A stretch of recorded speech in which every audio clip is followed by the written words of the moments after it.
Going Yeah, beyond from there, yeah, excellent. Please, if you can comment yeah, on that. FTAP, Yeah. yeah, that's a good example. It is definitely an example, and if you're, investing and you have to do an analysis of the company's performance, whatever, then you're going to use a spreadsheet and could spend hours and hours doing the analysis. Where these tools will speed up that process to a matter of minutes. So it is a useful tool. But the power of AI is crunching the data, the numbers.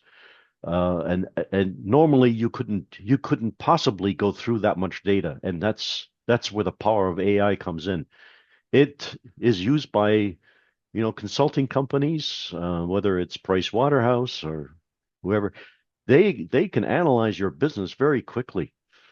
Um, and that's where the power of AI really shines. Ironically, AI is not good at doing numerical analysis, but it certainly is good at making recommendations from the amount of data that's out there and doing that quickly.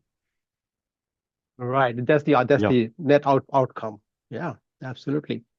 So that was a good example that if we were to use uh, AI for the manufacturing a risk scenario, which is very common in businesses, I'm sure that same situation happens in other long lead time businesses. And just for the sake of audience, of course, you know that being supply chain professionals, why we aim at manufacturer risk because of the lead time, the time to market. You need to be there at a certain time, especially seasonal products. You need to hit the market certain time. If you miss that time, the saturation point where if you don't get there in time, your competition may fill the market. So you lost the season anyway. So that one factor drives the lead time crunching. And second thing is that every day in lead time affects your remaining shelf life.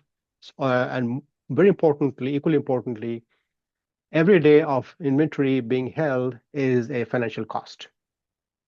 So you're balancing cost with market requirements. That's the reason why we need to look at lead time from every angle. And of course, AI can analyze and give you pointers where to look at. It works with the lean methodology, lean approach for that matter.